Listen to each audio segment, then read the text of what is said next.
내 딸의 장례식 한가운데서였다. 7살 배기 내 손자 준서가 나를 쳐다보며 말했다. 할머니, 엄마 배가 더 커졌어요. 그러고는 제멋대로 엄마의 블라우스를 들어 올렸다. 그리고 내가 본 것은 나를 얼어붙게 만들었다. 무거운 발걸음으로 명동 성당에 들어섰다. 흰 국화 향기가 너무도 짙어 숨이 막힐 것만 같았다. 오늘 나는 내 유일한 딸, 민서를 떠나보내기 위해 그곳에 있었다. 이웃과 친척, 그리고 내 딸의 친구들의 고통스러운 속삭임이 심장을 직접 찌르는 칼날처럼 희미하게 울려 퍼졌다. 모두가 망연자실했다. 아무도 민서가 왜 그렇게 갑자기 떠났는지 이해하지 못했다. 나는 성당 중앙에 놓인 참나무 관으로 걸어갔다. 그 안에는 민서가 차갑고 미동도 없이 누워 있었다. 바로 옆에는 내 딸의 사진이 놓여 있었다. 아침 햇살처럼 빛나는 투명한 눈과 환한 미소로 나를 정면으로 바라보고 있었다. 내 곁에는 고작 7살인 내 손자 준서가 바싹 붙어 있었다. 작은 손으로 내 손을 꽉 쥔 것이 마치 놓치면 나까지 잃어버릴까 두려워하는 듯했다. 아이가 입고 있는 흰 셔츠는 녀석에게 너무 커서 가뜩이나 마른 몸이 더 연약해 보였다. 한쪽으로 단정히 빗어넘긴 검은 머리카락은 위안을 찾지 못하고 내 손에 얼굴을 파묻고 울어대는 통에 엉망이 되어 있었다. 준서를 보니 민서가 떠올랐다. 민서가 매일 밤 준서를 가슴에 안고 노래를 불러주던 모습이. 할머니, 엄마는 어디 갔어요? 어젯밤 준서가 빨개진 눈으로 물었을 때 나는 그저 아이를 힘껏 껴안아줄 수밖에 없었다. 나조차도 어떻게 대답해야 할지 몰랐기 때문이다. 신부님께서 기도를 시작하시자 성당 전체가 침묵에 잠겼다. 색색의 스테인드 글라스 사이로 스치는 바람 소리에 섞여 사람들의 흐느낌만이 간간히 들려왔다. 나는 준서의 셔츠를 바로잡아 주려고 몸을 숙였다. 엄마와의 마지막 작별 인사에서만큼은 단정해 보이길 바랐다. 바로 그 순간 아이가 갑자기 또렷한 목소리로 중얼거렸다.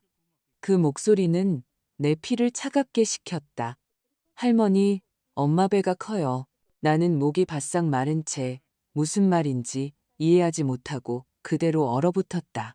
준서는 내 손을 놓고 관을 향해 한 걸음 다가갔다. 아이의 작은 발이 차가운 돌바닥 위에서 떨렸다. 아이의 순수함으로 작은 손을 뻗어 엄마의 몸을 덮고 있는 흰 드레스를 만지더니 부드럽게 천을 들어 올렸다. 그 행동은 성당의 엄숙한 공기를 가르는 날카로운 칼과 같았다. 이상한 침묵이 그곳을 지배했다. 앞줄에 앉아있던 몇몇 사람들이 호기심과 두려움이 뒤섞인 눈으로 돌아보았다. 나는 천 아래를 보고 얼어붙었다. 민서의 배는 내가 생각했던 것처럼 평평하지 않았다. 부자연스럽게 부풀어 올라 있었고 마치 끔찍한 무언가를 숨기고 있는 듯했다. 그리고 근처 촛불이 더 환하게 비쳤을 때 나는 그것을 똑똑히 보았다. 거대한 멍자국. 검푸른 폭풍처럼 짙은 멍이 갈비뼈에서부터 시작해 복부 전체를 뒤덮고 있었다. 그 자국은 넘어져서 생긴 상처가 아니었다. 너무 심하고 너무 깊었다. 마치 누군가 잔인한 힘으로 만들어낸 것 같았다. 심장이 미친 듯이 뛰었다. 혈관 속에 피가 얼어붙는 듯했다. 소리치고 싶었다. 누가 내 딸에게 이런 짓을 했는지 묻고 싶었다. 하지만 내 발은 바닥에 못 박힌 듯 움직일 수 없었다. 내 사위, 강혁이 갑자기 앞자리에서 나타나 준서의 팔을 거칠게 잡아챘을 때 나는 준서를 끌어당길 수조차 없었다. 그는 성당에서 소란을 피우지 않으려 이를 악물고 쉿소리를 냈다. 준서, 뭐 하는 짓이야? 엄마 장례식에서 장난치는 거 아니야. 그의 눈은 차가웠지만 나는 그 시선 뒤에 숨겨진 공포를 보았다. 무언가 드러날까 두려워하는 것 같았다. 준서는 절망적으로 울음을 터뜨렸다. 아이의 울음소리가 엄숙한 분위기를 갈랐다. 장난 아니에요. 내가 봤어요, 할머니. 아이의 울음소리에 성당 안의 모든 사람이 돌아보았고 몇몇은 관을 쳐다보며 수군거리기 시작했다. 강혁은 서둘러 아들을 들어올렸다. 아이를 달래는 동시에 소리치고 있었다. 그는 일부러 넓은 등으로 관 앞을 가로막아 다른 사람이 보지 못하게 하려는 듯했다. 준서를 꽉 껴안고 귓가에 무언가 속삭였지만 그의 눈은 차갑고 경고로 가득 찬 채 내게 고정되어 있었다. 나는 그 자리에 서서 쓰러지지 않으려 떨리는 손으로 관의 차가운 가장자리를 붙잡았다. 무력감이 파도처럼 나를 덮쳤다. 내가 낳고 기른 내 딸, 민서가 이제 여기에 차갑게 누워 내가 이해할 수 없는 상처를 입고 있었다. 강혁의 말이 머릿속에서 울렸다. 계단에서 굴러떨어졌어요. 머리를 다쳤고요. 하지만 저 멍자국들은 전혀 다른 이야기를 하고 내가 아직 감히 마주할 용기가 없는 이야기였다. 신부님은 낭독을 멈추셨다.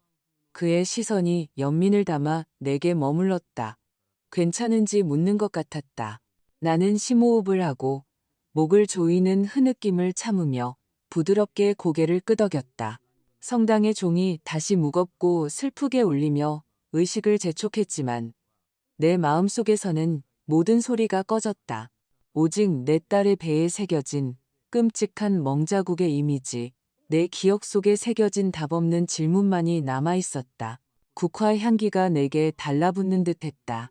숨을 쉴 때마다 얽혀들어와 딸에 대한 기억을 폭포수처럼 쏟아냈다. 이제 붙잡을 수 있는 것은 과거의 조각들 뿐이었다. 은평구에 있던 우리의 작은 집은 결코 호화롭지 않았지만 항상 웃음으로 가득했다. 매일 오후 민서와 나는 작은 부엌에 모이곤 했다. 구수한 된장찌개 냄새가 온 집안에 가득했다. 내 딸 민서, 언제나 아침 햇살처럼 빛나던 아이, 맑은 눈과 빛나는 미소를 가졌고 어떤 슬픔도 닿을 수 없을 것 같았다. 마당을 뛰어다니던 모습이 기억난다. 내가 숙제를 시키려고 쫓아가는 척하면 김검은 머리를 휘날리며 신나게 소리치던 모습이 엄마, 내가 엄마보다 더 맛있는 찌개를 끓일 거예요. 짓궂은 미소를 지으며 말하곤 했다. 그 순간들이 영원할 것이라고 생각했다. 하지만 민서가 강혁을 만난 후 모든 것이 변했다. 그는 명동성당 미사에서 나타났다. 키가 크고 우아하며 달콤한 말을 하는 남자였다. 민서는 갓 22살이었고 기술학교를 막 졸업해 동네의 작은 옷 수성 가게에서 일하고 있었다.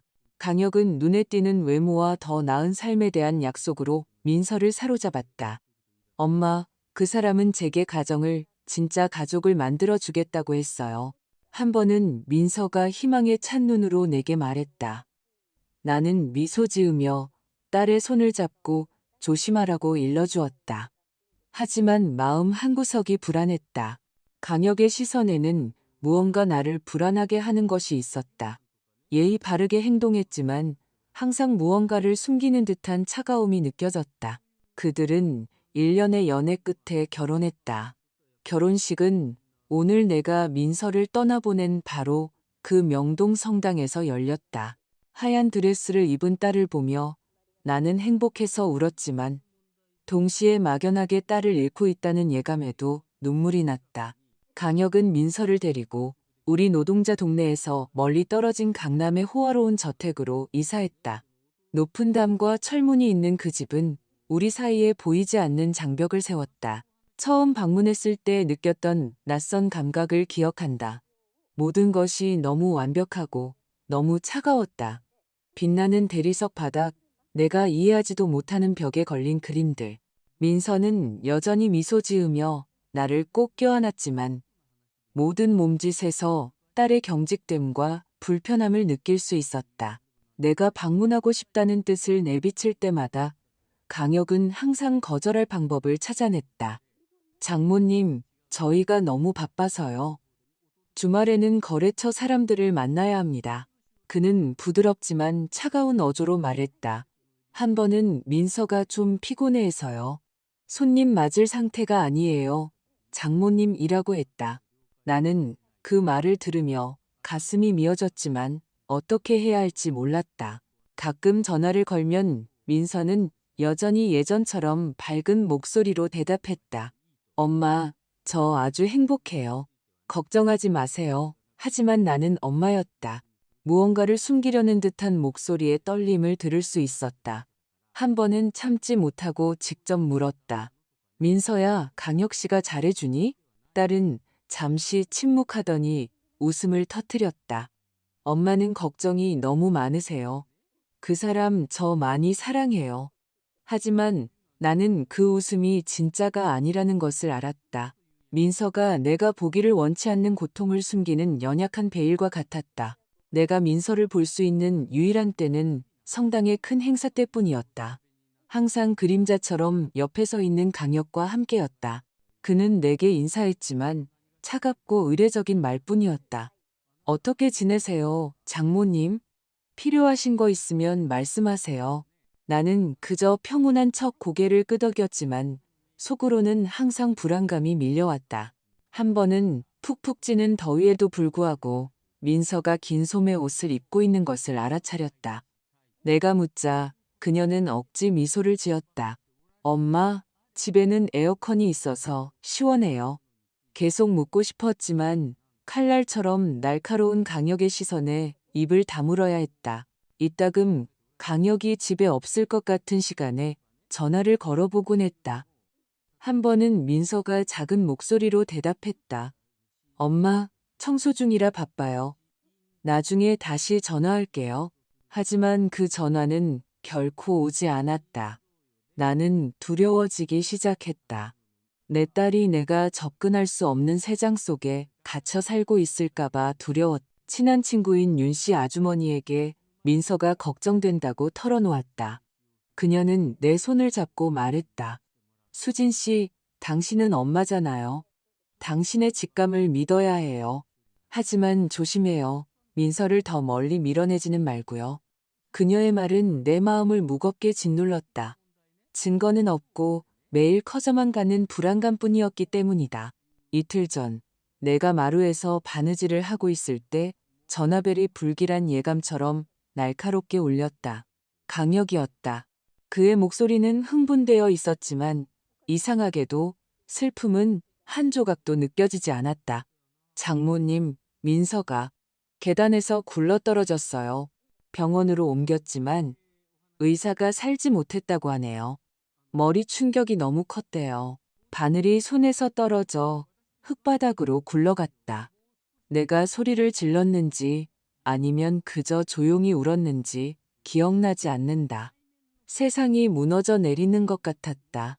그날 밤 나는 10년 전에 세상을 떠난 남편 정우의 영정 앞에 앉았다. 눈물이 마를 때까지 울며 민서를 지켜달라고 빌었다. 그저 불행한 사고였을 거라고 스스로를 납득시켰다. 나는 강해져야 한다고 되뇌었다. 아직 준서가 있고 그 아이는 그 어느 때보다 내가 필요했으니까. 하지만 이제 장례식에서 본 것 이후로 내가 틀렸다는 것을 안다. 민서의 배에 있던 멍자국, 준서의 순진한 말, 강혁의 겁에 질린 시선, 모든 것이 내게 남은 마지막 한 조각의 믿음을 갈기갈기 찢는 날카로운 칼날 같았다. 그건 사고가 아니었다. 내 딸이 마지막 나날을 보낸 그 호화로운 집에는 끔찍한 비밀이 숨겨져 있었다. 명동성당의 사람들이 흩어지기 시작했을 때 나는 참나무관 옆에 미동도 없이 서 있었다. 떨리는 손으로 차가운 공단 천을 어루만지며 마치 민서의 마지막 온기를 붙잡으려는 듯 했다. 고개를 돌려 남아있는 몇 안 되는 사람들 사이를 찾았다. 박 사장님, 나는 모든 힘을 다해 그 이름을 부르는 듯한 쉰 목소리로 속삭였다. 장례식장 사장인 박 사장님은 나이가 지긋하고 지친 얼굴의 남자로 재단의 흰 국화 다발을 정리하며 홀 한 구석에 서 있었다. 내 목소리를 듣고 그는 연민 어린 표정으로 고개를 들고 천천히 다가왔다. 김 여사님, 그는 무겁고 조심스러운 목소리로 말했다. 좀 쉬셔야 합니다. 오늘 너무 힘드셨어요. 하지만 나는 고개를 저으며 그의 팔에 매달렸다. 내 손가락이 너무 세게 쥐어서 거친 옷감의 감촉이 느껴질 정도였다. 부탁드립니다. 묻기 전에 제 딸을 한 번만 더 보고 싶어요.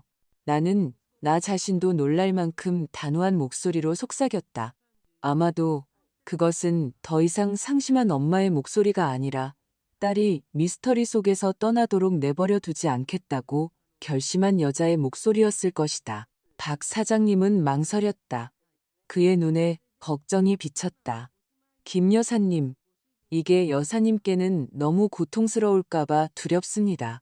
그는 30년 동안 너무 많은 비극을 본 사람처럼 힘없는 어조로 말했다. 하지만 나는 움직이지 않았다. 내 눈은 그의 눈에 고정되어 그 무엇도 지금 나를 막을 수 없다는 것을 말해주고 있었다. 마침내 그는 한숨을 쉬고 고개를 끄덕이며 근처에 있던 2명의 조수에게 신호했다. 그들은 관을 성당 뒤편에 작은 방으로 밀고 들어갔다. 그곳은 소독약과 흰 꽃 냄새로 공기가 답답했다. 나는 내 모든 고통의 무게를 짊어지고 한 걸음 한 걸음 그들을 따랐다. 노란 불빛 아래 방은 그 어느 때보다 차갑게 느껴졌다. 박 사장님은 관 옆에 섰다. 그의 손이 민서의 얼굴을 덮고 있던 공단천을 걷어낼 때 희미하게 떨렸다. 내 딸이 그곳에 누워 있었다. 창백한 얼굴에는 여전히 그 다정함이 남아있어 마치 깊은 잠에 빠진 것 같았다. 굳게 닫힌 입술은 더 이상 바깥 사진 속의 환한 미소를 보여주지 않았다. 손을 뻗어 민서의 뺨을 만졌다. 뼛속까지 차가웠다.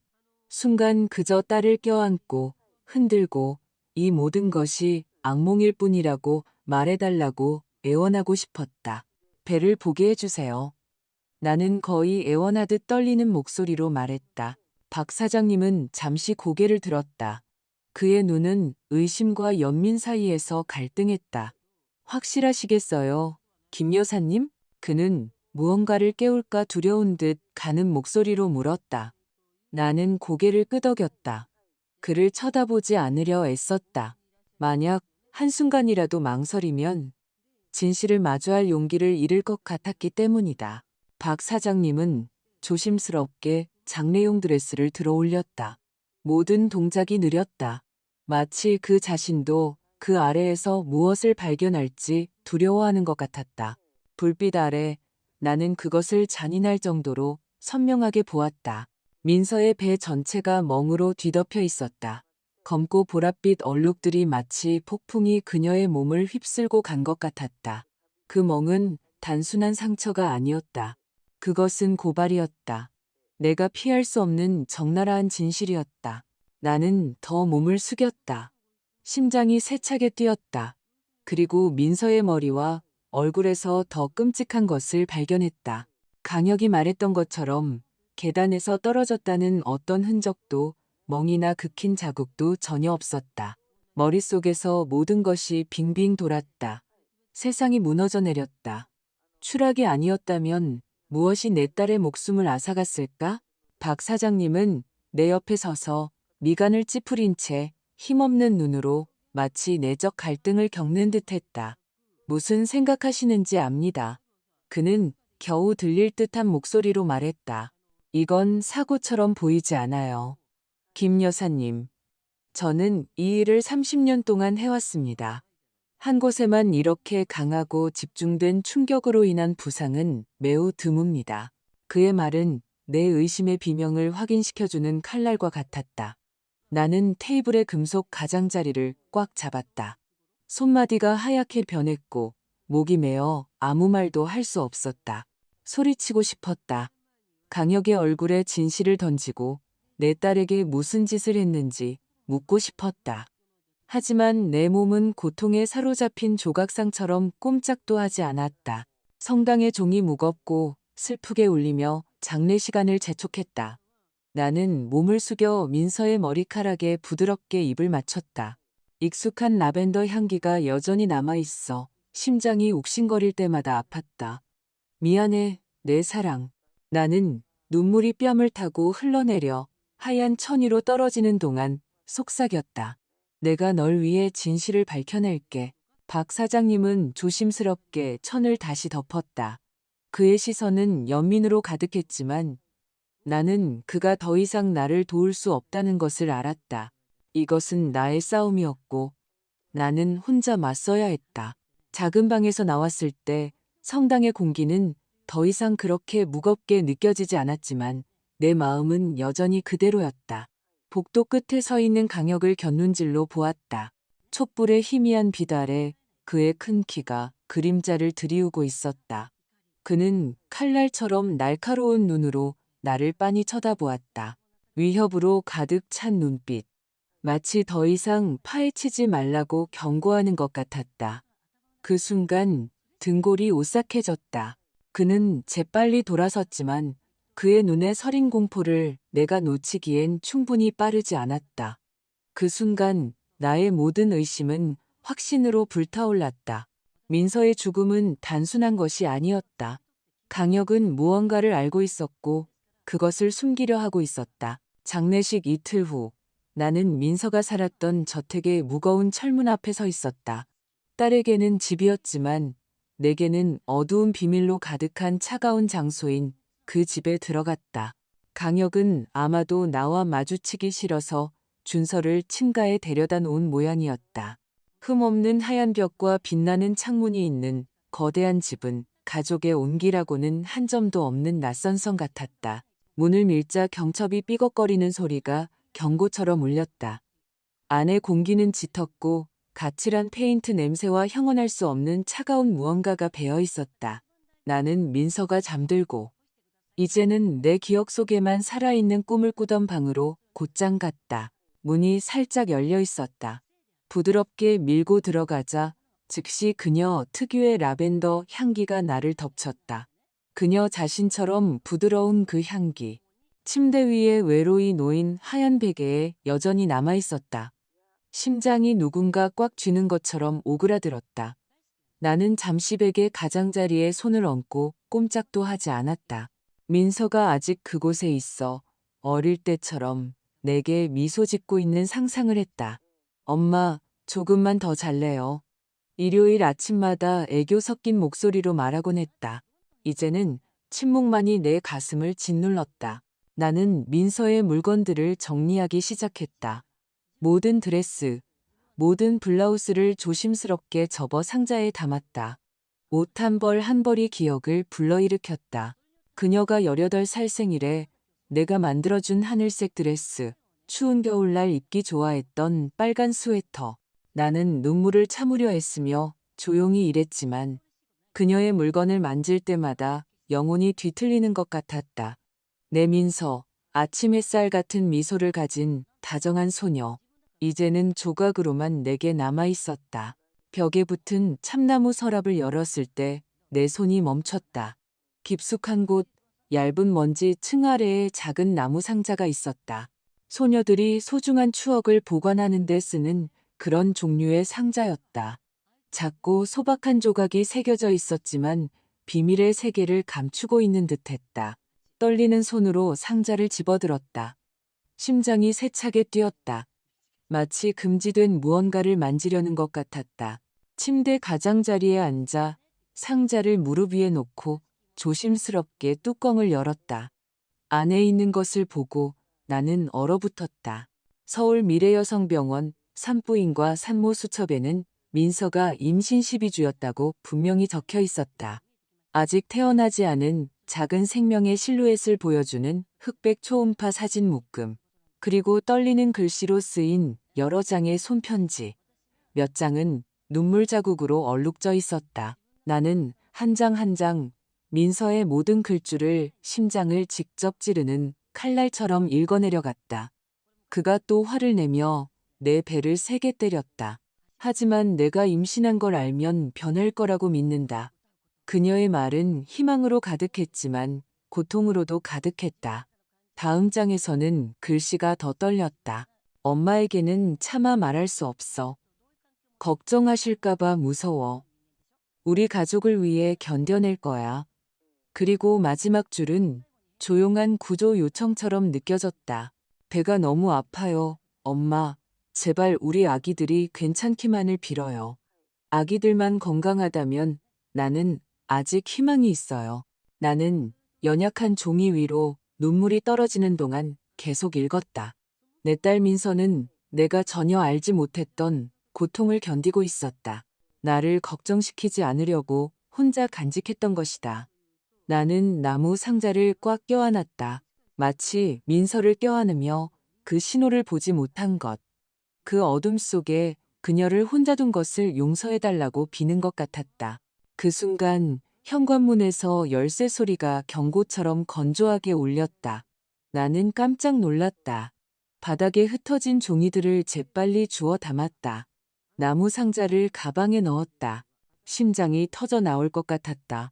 강혁이 담배 연기와 민서의 것이 아닌 값싼 향수 냄새를 풍기며 들어왔다. 그는 문틀에 서서 나를 보고 눈썹을 살짝 치켜들었다. 장모님, 아직 여기 계셨어요? 그는 단조롭지만 차가운 목소리로 물었다. 제가 처리하게 놔두시라고 말씀드렸는데요. 그의 희미한 미소는 무언가를 숨기려는 듯 나를 소름 돋게 했다. 속에서 불타오르는 분노를 억누르고 나는 목소리를 억지로 차분하게 만들었다. 내 딸 물건은 내가 직접 챙기고 싶어서요. 나는 그의 시선을 피하지 않고 퉁명스럽게 대답했다. 강혁은 팔짱을 끼고 벽에 기댔다. 마치 내가 침입자인 양 무관심하게 나를 쳐다보았다. 마음대로 하세요. 그는 계산된 평온함으로 말했다. 하지만 너무 오래 걸리진 마세요. 준서가 집에서 기다리고 있으니까요. 준서라는 이름이 칼처럼 내 가슴을 찔렀지만 나는 그가 나를 내쫓기 위한 핑계로 그 이름을 사용하고 있다는 것을 알았다. 나는 상자와 가방을 몸에 바싹 붙이고 그의 시선을 피하며 빠른 걸음으로 그의 옆을 지나갔다. 집을 나섰을 때는 이미 어둑해지고 있었다. 차가운 공기가 옷 속으로 파고들었다. 가방 속에 작은 상자가 불타는 것처럼 느껴졌다. 행동하라고 재촉하는 것 같았다. 심장이 뛰었다. 방금 발견한 것 때문만이 아니라 강혁이 민서의 죽음에 연루되어 있다는 확신 때문이었다. 그는 단지 잔인한 남편이 아니었다. 그는 범죄를 숨기고 있는 사람이었다. 그날 밤 은평군의 집에 돌아와 이제는 민서의 사진도 함께 놓인 남편의 제단 앞에 앉았다. 촛불을 켜자 그 빛이 딸의 다정한 미소를 비추었다. 나는 상자를 다시 한번 열어 민서의 글을 다시 읽었고 눈물이 다시 솟아올랐다. 용서해다오 내 딸아. 나는 갈라진 목소리로 속삭였다. 내가 널 지켜주지 못했구나. 하지만 내가 잊히지 않도록 하겠다고 약속할게. 나는 그 작은 상자가 민서의 고통뿐만 아니라 모든 진실을 밝힐 열쇠를 간직하고 있다는 것을 알았다. 다음 날 아침 나는 회색 스웨터를 입고 목도리를 단단히 두른 후 딸의 비밀을 간직한 낡은 가방을 들고 집을 나섰다. 서울 미래 여성병원은 조용한 길모퉁이에 있었고 하얀 벽과 햇빛 아래 빛나는 청동 명판이 달려 있었다. 안으로 들어서자 소독약 냄새가 났고 간호사들의 부드럽고 명랑한 목소리가 들렸다. 하지만 내게는 모든 것이 흐릿했다. 손에는 산모 수천만이 남아 있었다. 마치 민서의 운명을 짊어진 것처럼 무거웠다. 젊은 접수원에게 수첩을 건넬 때 내 손가락은 차가웠다. 제 딸 박민서가 여기서 진료를 받았어요. 나는 모든 힘을 모아 한 글자 한 글자 발음하는 듯한 쉰 목소리로 말했다. 응급으로 진료했던 의사 선생님을 뵙고 싶어요. 간호사는 내 가슴을 억누르는 고통을 느낄 수 있는 듯 연민 어린 눈으로 나를 쳐다보았다. 그녀는 고개를 끄덕이고 사무실로 들어가 인터컴으로 무언가 말했다. 나는 가방끈을 꽉 쥔 채 초조하게 서 있었다. 마치 불 위에 서 있는 것 같았다. 여러 임산부들이 의자에 앉아 기다리고 있었다. 그들의 둥근 배와 희망에 찬 눈은 내 심장을 아프게 했다. 내 민서도 그들 같았을 것이다. 뱃속에 생명을 품고 행복한 가정을 꿈꿨을 것이다. 하지만 이제 그녀는 단지 기억일 뿐이고 내가 결코 만나지 못할 내 손자는 태어날 기회조차 갖지 못했다. 잠시 후 희끗희끗한 머리에 나이든 남자가 복도에서 나왔다. 그는 하얀 가운을 입고 있었다. 얼굴은 엄격했지만 눈은 친절함을 담고 있었다. 최원준입니다. 그는 내가 민서의 어머니라는 것을 알고는 무겁고 차분한 목소리로 자신을 소개했다. 그는 한숨을 쉬었고 그의 시선은 마치 자신도 짐을 지고 있는 것처럼 더 무거워졌다. 진료실로 들어오시죠. 그는 나를 의료기록으로 가득 찬 선반과 소박한 나무 책상이 있는 작은 방으로 안내했다. 나는 자리에 앉아 가방을 무릎 위에 놓고 마치 사라질까 두려운 듯 산모 수첩을 계속 붙잡고 있었다. 최 의사님은 내 맞은편에 앉아 생각에 잠긴 채 책상 위에 서류를 넘겼다. 김 여사님, 그는 슬픈 어조로 시작했다. 민서 씨를 살리기 위해 최선을 다했지만 이곳에 도착했을 때는 이미 과다출혈 상태였습니다. 복부 내출혈이 심했고 자궁이 심하게 손상되어 3개월 된 태아를 지킬 수 없었습니다. 그의 말은 내 심장에 밝히는 칼과 같았다. 나는 수첩을 통해 민서가 임신했다는 것을 이미 알고 있었지만 의사의 입을 통해 듣는 것은 그것을 더 현실적이고 더 가슴 아프게 만들었다. 나는 책상 가장자리를 꽉 잡았다. 손톱이 나무에 파고들었다. 목소리를 굳건히 유지하려 애썼다. 계단에서 떨어져서 그런 건가요? 의사 선생님? 나는 속으로는 이미 답을 알고 있었지만 물었다. 최 의사님은 단호하게 고개를 저었고 그의 눈은 마치 자신도 분노를 느끼는 듯 굳어졌다. 전혀 아닙니다. 그는 확신에 찬 목소리로 말했다. 민서 씨 몸에는 두부 외상이나 골절 같은 그런 종류의 추락에서 흔히 나타나는 흔적이 전혀 없었습니다. 오히려 모든 상처는 외부의 매우 강한 충격으로 인한 복부에 집중되어 있었습니다. 처음부터 의심했습니다. 의사의 말은 내 마음을 꿰뚫는 차가운 바람 같았고 내가 두려워했던 것을 확인시켜 주었다. 내 사위, 강혁은 거짓말을 했다. 민서는 계단에서 떨어진 것이 아니었다. 내가 장례식에서 본 끔찍한 멍들은 사고가 아니었다. 혈관 속에 피가 멎는 것 같았다. 목이 메어 아무 말도 할 수 없었다. 최 의사님은 잠시 망설이다가 누군가 들을까 두려운 듯 더 낮은 목소리로 말을 이었다.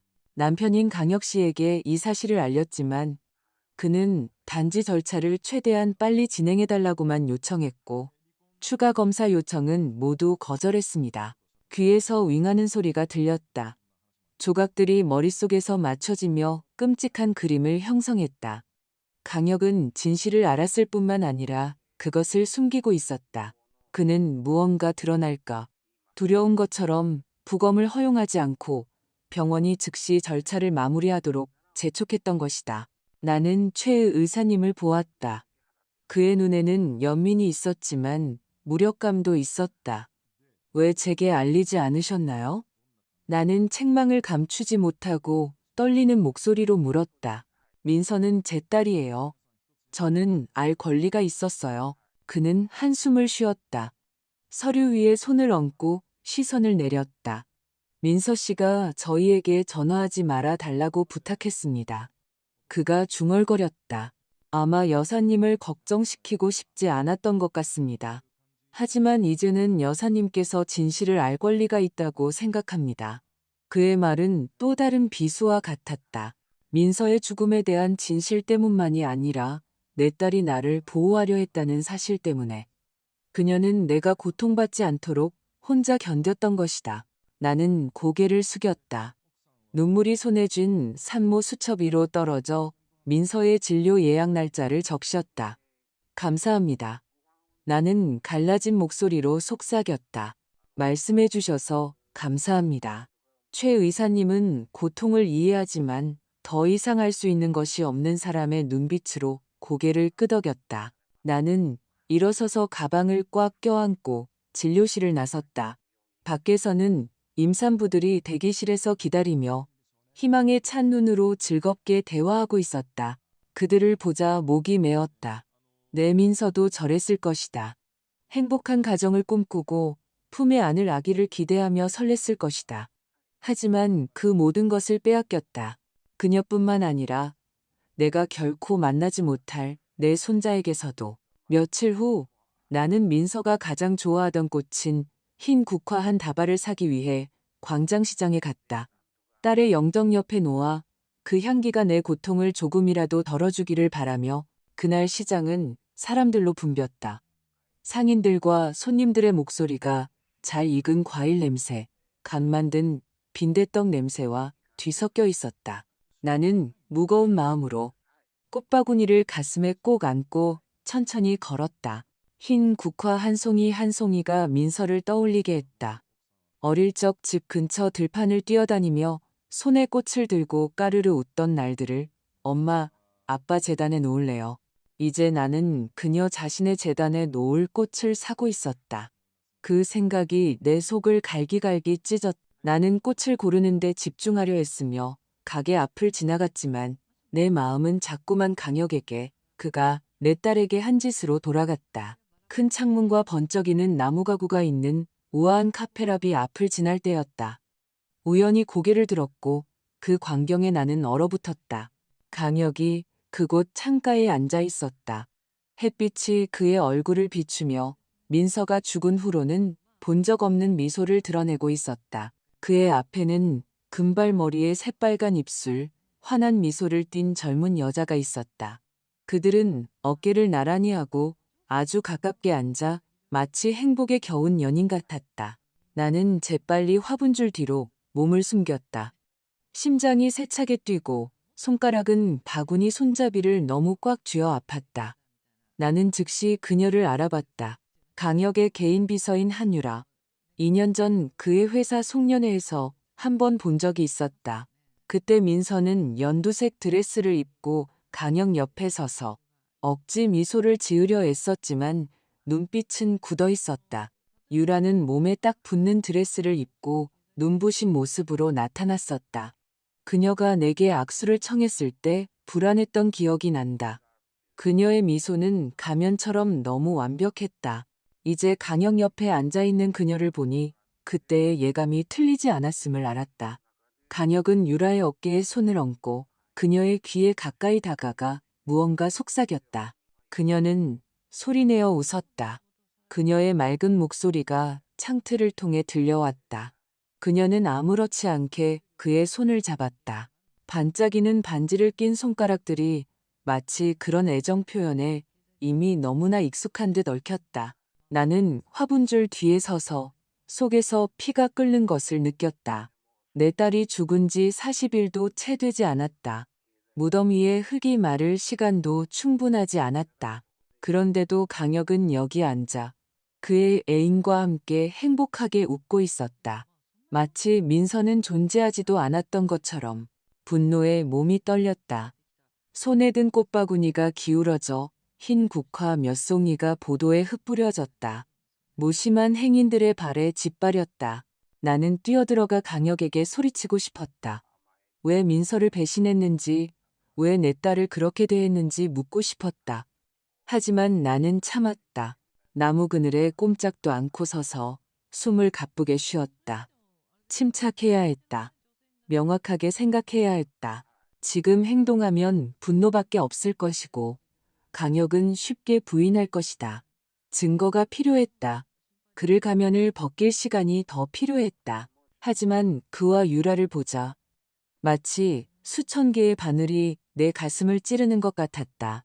내 민서, 가족을 위해 모든 것을 바치고 그의 아이를 임신하고 내가 알지도 못했던 폭행을 견뎠던 그 다정한 소녀.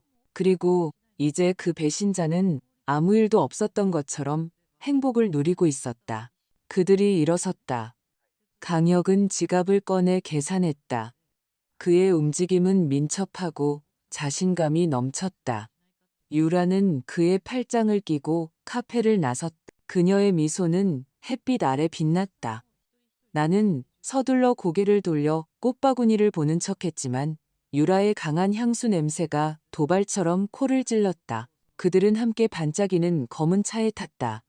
강혁은 운전석에, 유라는 조수석에 앉았다. 여전히 빛나는 눈으로 웃고 대화하며 차가 출발하여 모퉁이 뒤로 사라졌을 때 나는 산산조각 난 마음으로 그 자리에 서 있었다. 내 마음처럼 갈기갈기 찢어진 흰 국화들이 내 발치에 흩어져 있었다. 나는 천천히 몸을 숙여 떨리는 손으로 짓밟힌 꽃 한 송이 한 송이를 주었다. 모든 꽃이 민서의 기억 한 조각 같았다. 그녀가 흰 국화 다발을 들고 집으로 달려오던 날들, 그녀의 순수한 미소. 이제 나는 재단에 놓기 위해서가 아니라 내 딸의 무언가를 간직하기 위해 민서가 정이 없이 떠나게 둘 수 없다는 것을 스스로에게 상기시키기 위해 그것들을 주었다. 머릿속에서 차갑고 명확한 생각이 형태를 갖추기 시작했다. 강혁은 민서를 학대했을 뿐만 아니라 배신했다. 그녀가 지키려 했었던 가족 또한 배신했다. 그리고 유라? 그녀도 결백하지 않다. 그들은 대가를 치러야 할 것이다.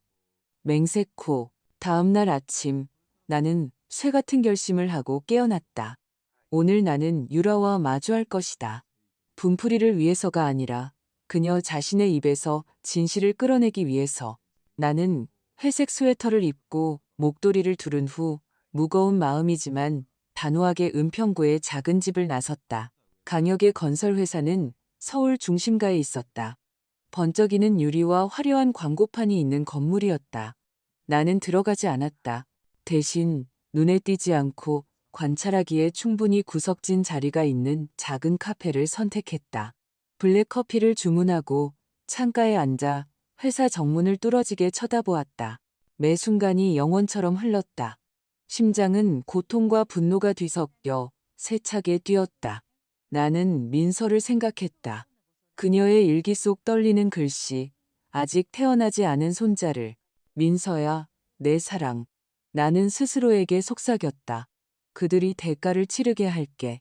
오후 5시가 거의 다 되어서 유라가 건물에서 나왔다. 그녀는 몸에 꽉 끼는 강렬한 빨간색 드레스를 입고 있었고 하이힐 소리가 보도 위에서 울렸. 모든 걸음걸이에서 거만한 자신감이 풍겼다. 그녀를 보자 피가 머리로 솟구치는 것을 느꼈다. 내 딸은 묻힌 지 한 달도 되지 않았다. 그런데 민서의 행복을 파괴하는데 일조한 그녀는 아무런 부끄럼 없이 걷고 있었다. 나는 일어나서 커피값을 내고 들키지 않을 만큼의 거리를 유지하며 조용히 그녀를 뒤따랐다. 유라는 서울숲 근처의 작은 카페로 들어갔다. 소박한 나무 테이블과 따뜻한 노란 조명이 있는 곳이었다. 그녀는 구석진 테이블에 앉아 오렌지 주스를 주문하고 희미한 미소를 지으며 휴대폰을 보기 시작했다. 나는 심호흡을 하고 가방 손잡이를 꽉 쥔 채 곧장 다가갔다. 망설임 없이 의자를 빼내 그녀의 맞은편에 앉았다. 가방을 테이블 위에 탁 소리 나게 내려놓자 그녀가 깜짝 놀라 고개를 들었다. 김 여사님. 그녀는 미간을 찌푸리며 외쳤다. 눈에 스친 공포의 빛은 이내 경멸적인 태도로 바뀌었다. 여기서 뭘 하시는 거죠? 나는 대답하지 않았다. 조용히 가방을 열어 전날 오후 라비에서 찍은 사진들을 꺼냈다. 마치 카드를 뒤집어 놓듯 천천히 사진들을 테이블 위에 늘어놓았다.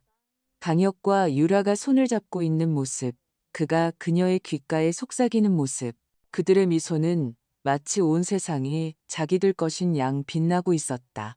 내 딸은 묻힌 지 한 달도 채 되지 않았어. 나는 이를 악물고 말했다. 모든 단어가 칼날 같았다. 그런데 당신은 이걸 즐기고 있는 건가? 유라의 얼굴이 창백해졌다. 그녀는 붉은 입술을 꽉 다물었지만 평정을 유지하려 애썼다. 이건 여사님과 상관없는 일이에요. 그녀는 떨리는 목소리로 말했지만 단호하게 들리려 했었다. 민서는 계단에서 굴러떨어졌어요. 모두가 아는 사실이라고요. 그녀의 말은 내 안의 불에 기름을 부었다. 나는 앞으로 몸을 기울여 가방에서 민서의 일기장을 꺼냈다. 그것을 테이블 위에 탁 소리 나게 내려놓았다. 그래, 나는 거친 목소리로 말하며 그녀를 쏘아보았다. 민서가 여기에 모든 걸 써놨어. 임신 중이었지. 강혁의 아이를 가졌고 그는 민서를 학대했어. 민서가 가족을 지키려고 애쓰는 동안 그는 민서를 상처 입혔다고. 유라는 고개를 숙였다. 민서의 떨리는 글씨를 보자 그녀의 시선이 흔들렸다. 그녀의 손이 떨렸고 테이블 위에 주스 잔이 희미하게 진동했다. 여사님은 이해 못하세요. 그녀는 더듬거렸지만 이전의 오만함은 이미 사라져 있었다. 나는 더 가까이 다가가 목소리를 낮추고 모든 단어를 칼날처럼 날카롭게 속삭였다. 경찰이 곧 개입할 거야. 유라 씨, 강혁이 당신을 보호해 줄 거라고 믿나? 아니면 자기가 살기 위해 모든 죄를 당신에게 뒤집어 씌울 거라고 생각하나? 내 심리적 압박은 효과가 있었다. 유라의 아름다운 얼굴이 창백해졌다. 그녀의 눈은 공포로 가득 차 커졌다. 그녀는 시선을 내리고 테이블 가장자리를 두 손으로 꽉 잡았다. 손가락 관절이 하얗게 질렸다. 그날 밤 그녀의 목소리는 곧 부서질 듯 떨렸다. 민서가 예상보다 일찍 집에 왔어요. 우리를 발견했죠. 그녀는 소리 지르고 울었어요. 내가 자기 가족을 망쳤다고 했어요. 강혁은 이성을 잃었어요. 그는 민서의 배를 아주 세게 쳤어요. 제가 막으려고 했지만 모든 게 너무 순식간에 일어났어요. 정말 일이 이렇게까지 될 줄은 몰랐어요. 유라의 고백은 내 가슴에 내리치는 망치와 같았다. 의심했고 준비했다. 하지만 그녀 자신의 입에서 듣는 것은 고통을 너무나 날카롭게 마치 새로운 것처럼 만들었다. 나는 테이블 위에서 손을 꽉 쥐었다. 손톱이 손바닥을 파고들었다. 소리 지르지 않으려 애썼다. 내 딸 민서는 자신의 집안에서 배신당했다.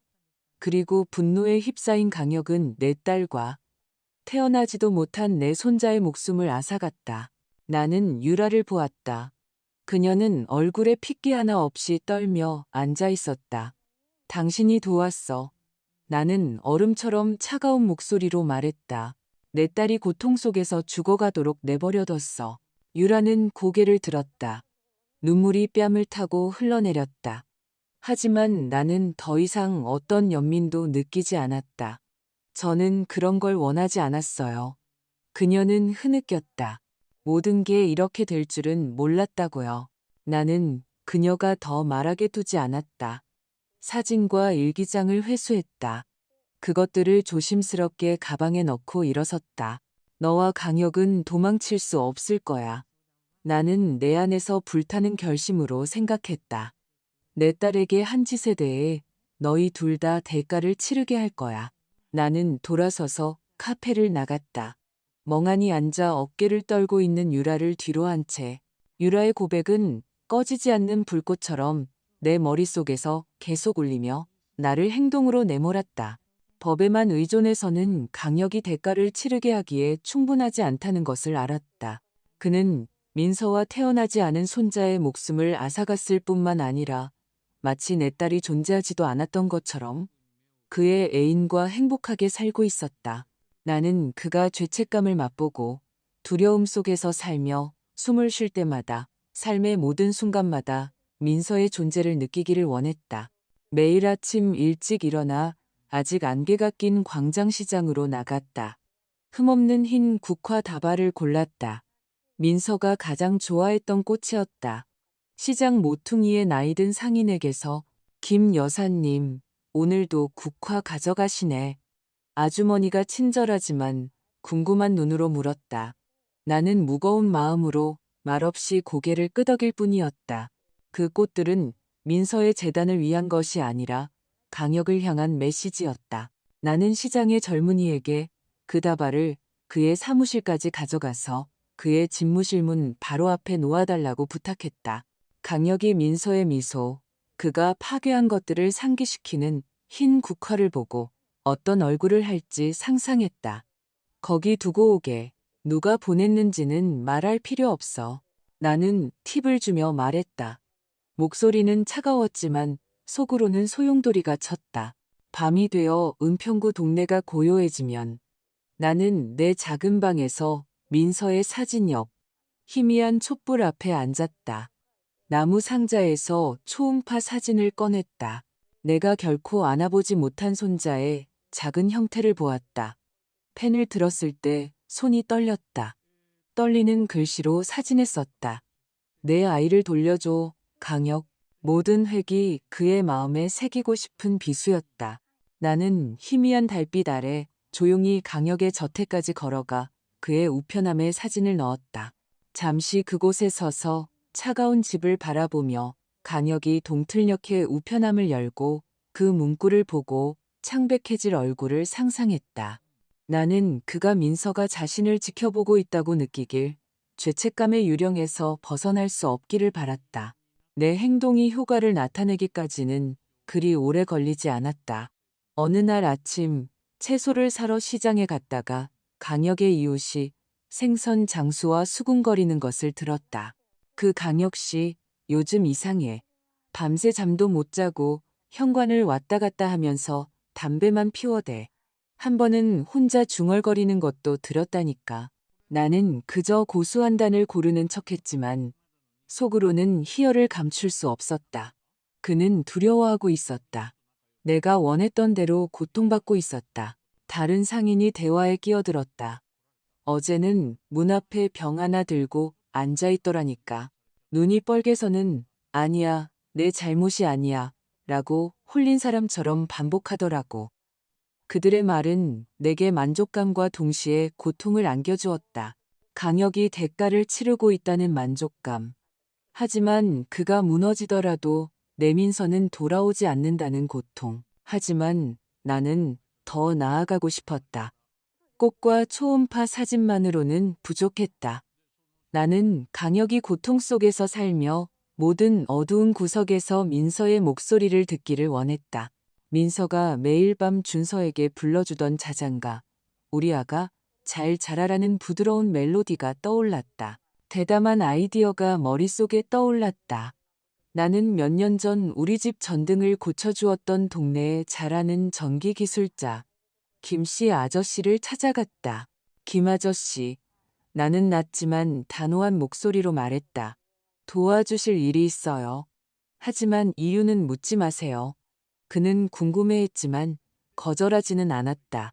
어느 날 오후 강혁과 준서가 없을 때 그를 강혁의 저택으로 데려갔다. 이 집 차고에 낡은 라디오가 있어요. 내가 말했다. 자정에 켜져서 우리 아가 잘 자라 노래가 나오게 하고 싶어요. 김씨 아저씨는 내 의도를 전혀 이해하지 못하는 듯 미간을 찌푸렸지만 고개를 끄덕였다. 알겠습니다. 김 여사님. 정말 괜찮으시겠어요? 이거 정상이 아닌데요. 나는 단호한 눈빛으로 고개를 끄덕일 뿐이었다. 제가 뭘 하는지 압니다. 그날 밤 김씨 아저씨는 몰래 차고에 들어가 낡은 라디오가 자정에 저절로 켜져 민서의 자장가를 반복하도록 조작했다. 나는 철문 밖에서 틈새로 그가 일하는 것을 지켜보았다. 심장은 불안과 두려움 사이에서 세차게 뛰었다. 하지만 나는 해야만 했다. 민서를 위해, 진실을 위해. 다음 날 시장에서 나는 넋이 나갈 만한 소식을 들었다. 채소 가게 주인이 말하길 강혁이 한밤중에 공황 발작을 일으켜 라디오를 박살냈다고 했다. 집에서 창백한 얼굴로 뛰쳐나와 손에 망치를 들고는 악마라도 되는 것처럼 라디오를 내리치기 시작했대. 그녀가 놀라며 말했다. 이웃들이 다 들었어. 다들 그가 귀신에 씌인 것 같다고 하더라니까. 나는 상추한 묶음을 고르는 척 고개를 숙였지만 속으로는 그가 붕괴 직전이라는 것을 알았다. 그리고 그를 직접 밀어붙일 사람은 바로 나였다. 강혁을 고통 속에 살게 한 며칠 후 나는 그를 세상에 드러낼 때가 되었다고 느꼈다. 오직 정의만이 산산조각 난 내 마음을 조금이나마 달랠 수 있다는 것을 알았다. 나는 가진 모든 것을 모았다. 민서의 작은 나무 상자, 임신 12주임을 확인시켜주는 차가운 기록이 담긴 산모 수첩, 내 딸의 고통을 이야기하는 눈물 젖은 일기장, 아직 태어나지 않은 손자의 초음파 사진, 그리고 가장 중요한 것, 서울숲 근처 카페에서 몰래 녹음한 유라의 자백. 그 증거들은 민서의 마지막 목소리였다. 그리고 나는 내 딸의 목숨을 앗아간 자가 도망치지 못하도록 그것들을 사용할 것이었다. 어느 잿빛 하늘의 아침, 나는 낡고 무거운 가방을 어깨에 메고 서울 경찰청에 들어섰다. 마치 민서의 운명도 함께 짊어진 것 같았다. 나는 서장인 김진태 경감님을 직접 뵙고 싶다고 요청했다. 그는 엄격하지만 공정하기로 소문난 사람이었다. 접수원은 아마도 내 충혈된 눈과 지친 모습을 보고 동정심을 느꼈을 것이다. 잠시만 기다리세요. 알려드리겠습니다. 그녀가 부드러운 목소리로 말했다. 나는 대기실에 앉아 가방끈을 꽉 쥐었다. 초조했다. 매 순간이 지날 때마다 민서를, 그녀의 다정한 미소와 일기 속의 글귀를 생각했다. 배가 아파요, 엄마. 나는 손을 더 꽉 쥐고. 오늘이 내 딸을 위한 정의를 얻기 위한 마지막 싸움의 시작이라고 다짐했다. 김진태 경감님이 나타났다. 그는 중년의 남자로 굳은 얼굴과 날카로운 눈을 가지고 있었다. 그는 나를 집무실로 안내하고 책상 앞 의자를 가리켰다. 김 여사님, 무슨 일로 오셨습니까? 그가 무겁고 조심스러운 목소리로 물었다. 나는 즉시 대답하지 않았다. 가방을 열어 모든 물건을 책상 위에 하나씩 올려놓았다. 나무 상자, 산모수첩, 일기장, 초음파 사진, 그리고 마지막으로 녹음 파일이 담긴 휴대폰. 제 딸 박민서는 계단에서 굴러떨어져 죽은 게 아닙니다. 나는 떨리지만 결의에 찬 목소리로 말했다. 이것이 제가 찾은 것들입니다. 제 딸의 목숨을 앗아간 자가 대가를 치르길 바랍니다. 김 경감님은 미간을 찌푸리며 절대적인 집중력으로 물건들을 살펴보았다. 내가 녹음을 틀자 유라의 떨리는 목소리가 들려왔다. 민서가 그녀와 강혁을 발견했던 그 운명적인 밤, 그리고 강혁이 이성을 잃고 내 딸을 잔인하게 공격했던 상황을 이야기하는 목소리였다. 김 경감님의 얼굴이 굳어졌다. 그의 시선은 칼날처럼 차가워졌다. 이것만으로도 형사수사를 개시하기에 충분합니다. 여사님, 그가 무겁지만 단호한 목소리로 말했다. 하지만 긴 싸움이 될 것을 각오하셔야 합니다. 이런 사건들은 쉽지 않습니다. 나는 그를 똑바로 쳐다보며 망설임 없이 말했다. 준비되어 있습니다. 나는 단호한 목소리로 대답했다. 제 딸을 위한 정의가 실현될 수만 있다면요. 다음 날, 나는 경찰이 강혁이 사무실을 나설 때 덮쳤다는 소식을 들었다. 나는 그곳에 없었지만 그 장면을 상상했다. 흠없는 정장을 입고 만족스러운 미소를 짓던 강혁이 갑자기 경찰에 둘러싸여 동료들의 경악스러운 시선 앞에서 수갑이 채워지자 공포에 질리는 모습. 나는 결백해. 당신들 실수하는 거야. 그가 저항하며 소리쳤다고 들었다. 하지만 그의 목소리는 겁에 질려 막혀 있었다고 했다. 내 가슴을 무너뜨린 것은 내 어린 손자 준서가 아버지가 체포되는 것을 보았다는 사실이었다. 아이는 민서가 꿰매준 곰인형을 꽉 껴안고 절망적으로 아빠를 부르며 소리쳤다고 했다. 나는 달려가서 아이를 껴안고 모든 것이 괜찮을 거라고 말해주고 싶었다.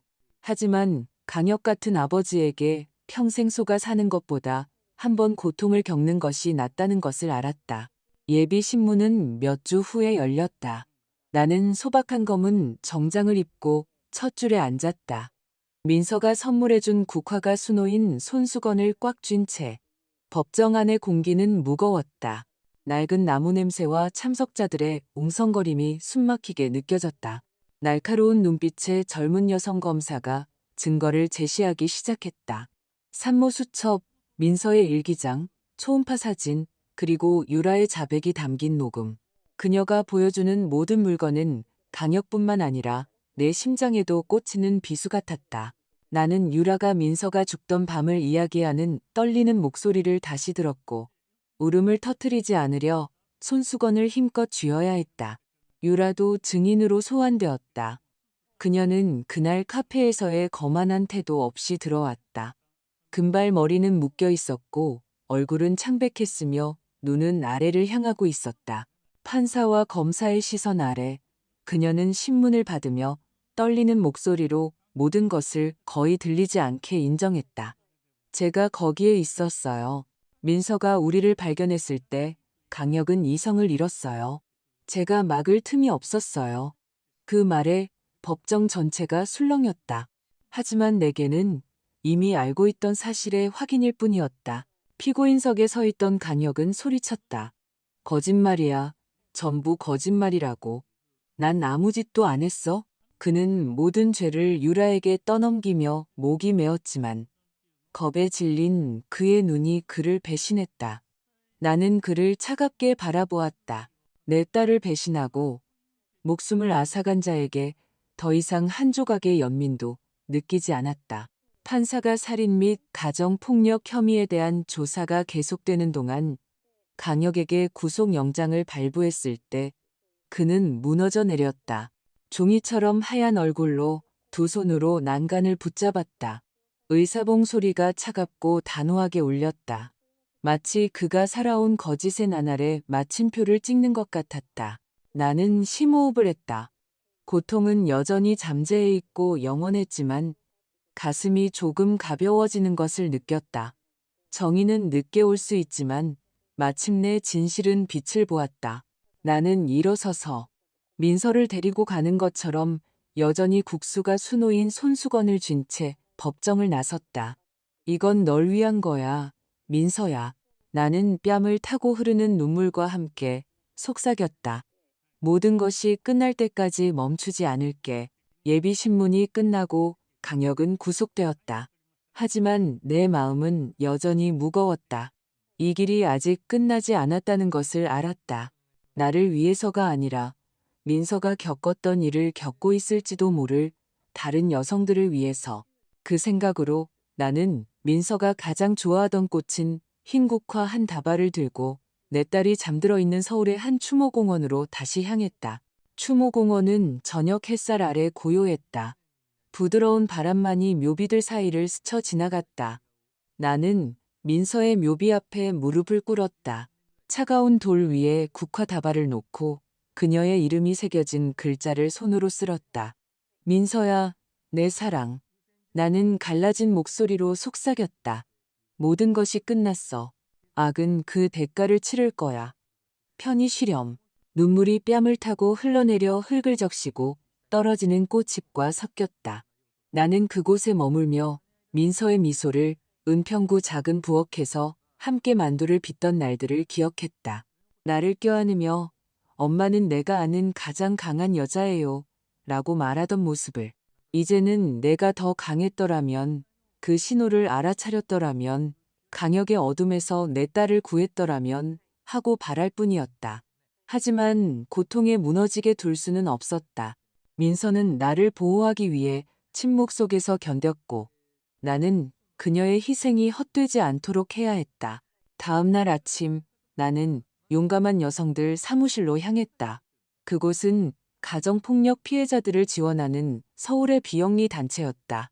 사무실은 작은 건물에 있었고 벽은 하늘색으로 칠해져 있었으며 여성들에게 일어서서 자신을 지키라고 격려하는 포스터들이 붙어 있었다. 나는 민서의 나무 상자가 든 가방을 가슴에 꼭 껴안고 들어섰다. 마음은 결의로 가득했지만 긴장되기도 했다. 큰일을 하리라고는 생각해 본 적 없지만 이것이 계속 살아가는 방법, 내 행동 속에서 민서를 살아있게 하는 방법이라는 것을 알았다. 단체의 대표인 박 원장님은 중년의 여성으로 친절하지만 단호한 눈빛을 가지고 있었다. 그녀는 나를 작은 사무실 안의 나무 의자에 앉으라고 권했다. 벽에는 단체의 도움을 받은 여성들의 감사 편지가 많이 걸려 있었다. 김 여사님, 무슨 일로 오셨나요? 그녀가 따뜻하지만 매우 진지한 목소리로 물었다. 나는 심호흡을 하고 내 이야기를 시작했다. 민서가 죽던 날부터 그녀의 배에 있던 끔찍한 보라색 자국, 일기장, 유라의 고백, 그리고 막 끝난 재판까지 민서와 태어나지 못한 손자, 그리고 내 딸을 지키지 못했다는 죄책감에 대해 이야기할 때는 눈물을 참을 수 없었다. 제 딸을 구하지 못했어요. 나는 무릎 위에 놓인 나무 상자를 꽉 쥔 채 떨리는 목소리로 말했다. 하지만 제 남은 인생을 다른 여성들이 그런 비극에 빠지지 않도록 돕는 데 바치고 싶어요. 박 원장님은 듣고 있었고 그녀의 시선은 더 무거워졌지만 이내 내 손을 힘껏 잡았다. 그녀의 따뜻한 손이 내게 힘을 전해주었다. 이곳의 문은 항상 여사님을 위해 열려 있을 겁니다. 김 여사님. 그녀가 단호하게 말했다. 여사님과 민서 씨의 이야기는 우리의 영감이 될 겁니다. 그리고 많은 사람에게 희망을 줄 것이라고 확신해요. 그때부터 나는 용감한 여성들에서 자원봉사자로 일하기 시작했다. 광장시장에서 전단지를 나눠주었다. 상인들은 호기심 어린 눈으로 하지만 존경심을 담아 나를 쳐다보았다. 김 여사님, 정말 강하시네요. 내가 가정폭력의 징후를 인식하는 방법을 설명하는 전단지를 건네자 한 꽃가게 주인이 말했다. 나는 그저 미소 지었지만 속으로는 그들이 생각하는 만큼 강하지 않다는 것을 알았다. 단지 민서가 원했을 일을 하고 있을 뿐이었다. 오후에는 쉼터의 주방으로 가서 뜨거운 국 냄비를 준비하고 밥을 푸고 자신의 지옥에서 벗어나려 애쓰는 여성들과 대화했다. 내가 듣는 모든 이야기, 떨어지는 모든 눈물은 민서를 떠올리게 했지만 내 결심을 더욱 굳건하게 했다. 가장 중요한 것은 그 여성들의 이야기를 몇 시간이고 들어주는 것이었다. 어떤 이들은 남편의 구타에 대해 이야기했고 다른 이들은 감히 말하면 버려질까봐 두렵다고 속삭였다. 나는 그들을 껴안고 손을 잡아주며 혼자가 아니라고 말했다. 나는 신호를 알아보지 못해서 딸을 잃었어요. 한 번은 폭력적인 남편 때문에 눈이 퉁퉁 붓도록 운 젊은 여성에게 말했다. 하지만 당신에게는 아직 기회가 있어요. 내 딸처럼 침묵하지 말아요. 그 말은 단지 조언이 아니었다. 나 자신에게도 다른 누구도 민서가 겪은 고통을 겪지 않도록 계속 나아가야 한다는 것을 상기시키는 것이었다. 이따금 은평구의 텅 빈 집으로 돌아와 민서의 영정 앞에 촛불을 켰다. 깜박이는 불빛이 그녀의 다정한 미소를 비추었다. 마치 나를 바라보는 것 같았고 내게 감사하는 것 같았다. 민서야, 보고 있니? 나는 뺨을 타고 흐르는 눈물과 함께 속삭였다. 내 대신 다른 여성들을 지키고 있어. 널 구하지는 못했지만 다른 누구도 침묵 속에서 떠나게 두지는 않을 거야. 나는 희미한 촛불 아래 서서 이상한 평화를 느꼈다. 고통은 여전히 그곳에 있었지만 이제는 더 큰 목적으로 변모해 있었다. 나는 더 이상 딸을 잃은 엄마가 아니었다. 나는 민서를 위해, 준서를 위해, 그리고 들어줄 사람이 필요한 모든 이들을 위해 싸우는 여성이었다. 쉼터를 나설 때마다 흰국화 한 다발을 들고 민서의 묘비 앞에 놓는다. 무릎을 꿇고 묘비를 어루만지며 말한다. 내 딸아, 엄마는 계속 나아갈게, 약속할게. 부드러운 바람이 불어와 꽃향기를 실어 나른다. 마치 그녀가 내게 대답하는 것 같다. 그리고 그 순간 나는 알았다. 그녀가 더 이상 이곳에 없어도 민서의 영혼은 내 모든 발걸음, 모든 행동, 그리고 내가 다른 사람들을 보호하기 위해 하는 모든 말 속에 함께하고 있다는 것을 여러분께 메시지를 전하고 싶습니다. 폭력과 불의 앞에서 결코 침묵하지 마세요. 침묵은 고통을 더 크게 만들고 악인을 강하게 만들며 무고한 이를 희생자로 만듭니다. 불길한 예감이 들거나 이상한 신호가 있다면 그것을 믿으세요. 제때 행동하세요. 제 딸에게 일어났던 것처럼 일이 너무 멀리 가도록 내버려 두지 마세요. 진실의 가치와 목소리의 힘을 깨닫기 위해 무언가를 잃을 때까지 기다리지 마세요. 때로는 침묵이 범죄의 공범이 되기 때문입니다. 방금 들으신 이야기는 관련된 사람들의 신원을 보호하기 위해 이름과 장소를 변경했습니다. 이 이야기를 심판하기 위해서가 아니라 누군가 듣고 잠시 멈춰 생각해보기를 바라는 마음에서 전합니다. 얼마나 많은 어머니들이 자신의 집 안에서 침묵 속에 고통받고 있을까요? 만약 제 입장이었다면 여러분은 어떻게 하시겠습니까? 평화를 유지하기 위해 침묵을 선택하시겠습니까? 아니면 자신의 목소리를 되찾기 위해 모든 것에 맞설 용기를 내시겠습니까? 여러분의 의견을 알고 싶습니다. 모든 이야기는 다른 누군가의 길을 비추는 촛불이 될 수 있기 때문입니다. 신은 언제나 축복하시며 용기가 우리를 더 나은 날로 이끌 것이라 확신합니다. 여기까지 저와 함께 해주셔서 감사합니다.